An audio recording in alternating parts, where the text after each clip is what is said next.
masalah-masalah itu tidak hanya sampai situ, mulai dari situasi usaha saya, mulai dari anggota kerja, ada katakan karyawan yang kita anggap ya beribadah sudah saya lihat bagus, tapi kenyataan kenapa dia mau begini sama kita gitu loh. Tidak hanya satu dua, tidak hanya satu dua. Ini ada apa? Saya masih tertanya-tanya hari demi hari. Waktu demi waktu berjalan terus, saya tertanya terus.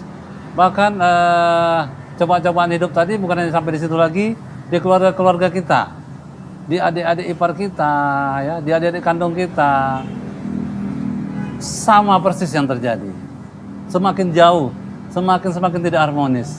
Akhirnya saya juga tertanya lagi, artinya apa sih yang saya cari di dunia ini? Pada satu titik saya juga merenung juga, kenapa saya makin bekerja banyak, kok semakin nggak ketemu. Sebenarnya bagaimana sih? Emang dasar sayanya orang awam apa bagaimana? Saya tetap tiada hari saya memikirkan itu. Bayangkan bertahun-tahun saya memikirkan itu. Saya artinya belum dapat jawaban kenapa ini, kenapa Allah seperti ini sama saya gitu loh. Oh, tapi dalam pikiran saya, apakah ini sekedar cobaan buat saya gitu loh. Saya hanya sebatas itu. Namun aktivitas tetap saya jalankan dalam keadaan yang tidak fokus bahasa kita sekarang, ya tidak kurang mood, kurang bersemangat. Tapi karena itu memang kebutuhan hidup yang mau dipenuhi setiap hari, saya tetap berusaha juga. Ya tadi bisa seperti saya katakan tadi, di samping saya membuka usaha retail, saya juga suka mengontrol usaha rental mobil saya. Yang waktunya tidak ada batasan saya menjaganya. Jadi saya jadi bingung kadang-kadang, termenung selalu gitu loh. Saya cari terus, tapi yang saya ketemukan itu kok nggak ketemu gitu loh. Yang saya cari kok nggak ketemu dalam hidup ini. Kebahagiaan rumah tangga, anak-anak yang soleh-soleha, ya saudara yang jauh menjadi dekat. Ini kok malah semua sebaliknya. Nah pada satu puncak di usaha saya tadi yang berjalan lancar tadi, satu puncak di tahun 2010 itu cobaan saya yang juga saya rasa akhirnya saya tahu itu menegur saya bahwasanya lokasi tempat saya usaha itu terbakar habis. Mungkin sebagian kita sudah tahu di situ, yaitu pajak USU di tahun 2010. Banyak saya rasa itu waktu itu televisi pusat itu live waktu itu memberitakan bagaimana dahsyatnya api saat itu, dan sama sekali hampir saya katakan 98% barang itu nggak terselamatkan gitu loh. Dan saya termenung panjang. Akhirnya saya termenung panjang. Ya, saya hanya bisa menghitung berapa sih utang yang harus saya bayar lagi nih. Padahal saya mengusahakannya itu mulai subuh sampai isya usaha itu. Setiap hari. Tapi akhirnya kok berujung dengan saya menghitung utang. Saya termenung panjang saat itu. Tapi ya namanya kita juga dituntut dengan memenuhi kehidupan sehari-hari. Ya harus berusaha lagi dan bangkit lagi. Nah, yang lebih tragis lagi, ya sahabat muslim semuanya, rental mobil yang saya rintis 1 tahun yang lalu, bulan depannya menunjukkan masalah-masalah yang tidak kalah beratnya dengan yang tadi. Nauzubillah min zalik, kepala saya hampir pecah saat itu. Siang malam saya nggak bisa tidur dibuatnya. Saya bingung sebingung-bingungnya di manusia. Saya cari uang begitu berat, kok jadi efeknya kok jadi kepala saya yang pusing. Ya nggak sampai saya nggak bisa tidur dari cobaan ini, dari kejadian ini gitu. Ini ada apa ya Allah gitu. Saya nggak bisa berbuat apa-apa lagi, makan pun udah nggak enak, bayangkan. Sudah nggak tidur 1 harian, 1 sampai malam begitu. Bagaimana kita bisa bekerja baik saat siangnya? Sementara saya harus cari juga. Itulah kondisi maksimal saya saat itu. Kondisi tertinggi saya dengan masalah ini. Nah, hari berganti hari ya, waktu berganti waktu, akhirnya ya saya berjalan terpapa-papa dengan menggantungi banyak utang akhirnya.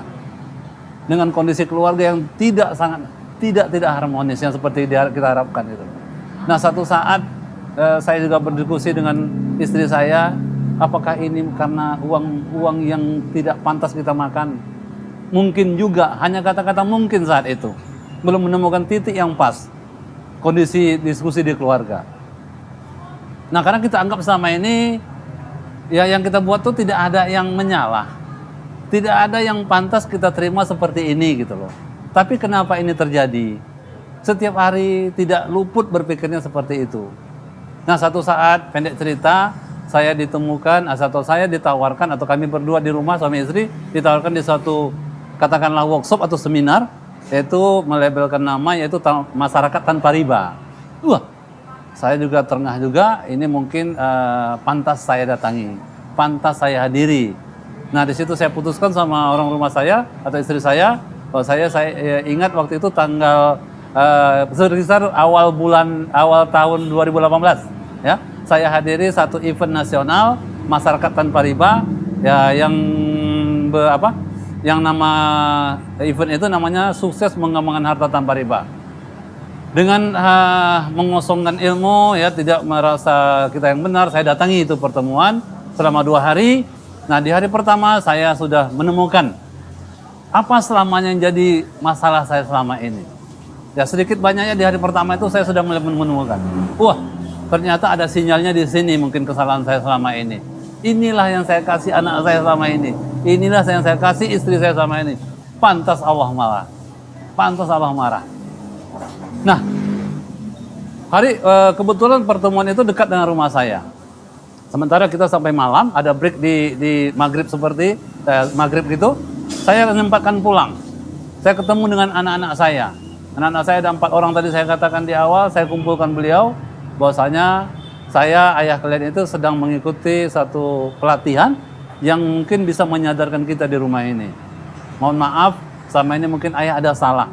Tapi besok ayah akan cerita lebih banyak tentang pertemuan ini. Nah pendek cerita, hari kedua saya ikuti pertemuan itu. Nah, di saat momennya, di saat para peserta diberikan satu ayat, ya, yang di situ semua kami peserta rata-rata mengucurkan air mata. Bahwasanya memang dosa riba inilah penyebab dari segala-galanya. Nauzubillah min zalik. Akhirnya saya menyadari, istri saya juga menyadari bahwasanya yang kita kerjakan selama ini tidak ada keberkahan. Pantas Allah menegur kita seperti itu. Dan akhirnya saya mohon maaf kepada istri saya saat itu, ya. Dan akhirnya juga kesempatan kepada anak saya juga mohon maaf kalau itu selama ini saya memang salah dalam menafkahi anak dan istri saya. Jadi akhirnya saya sudah menyimpulkan itulah kesalahan, makanya Allah begitu marah kepada saya. Karena tadi tidak masuk logika saya, ya. Musibah itu terlalu berat bagi saya, tidak pantas.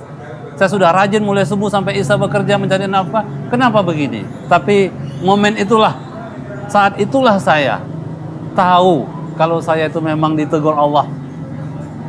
Dan di saat itu saya dimintakan kepada acara itu saya bertobat, ya, berazam untuk meninggalkan riba dan utang ini, ya. Akhirnya esok harinya atau hari kedepannya saya mulai menyadari kalau saya mulai terlahir kembali di dunia ini, ya, saya berazam, saya mulai bersemangat, saya mulai tahu arti hidup ini sebenarnya. Yang selama ini saya merasa tahu, saya merasa menggurui orang-orang, bahkan bersangka buruk terhadap Allah Subhanahu wa taala.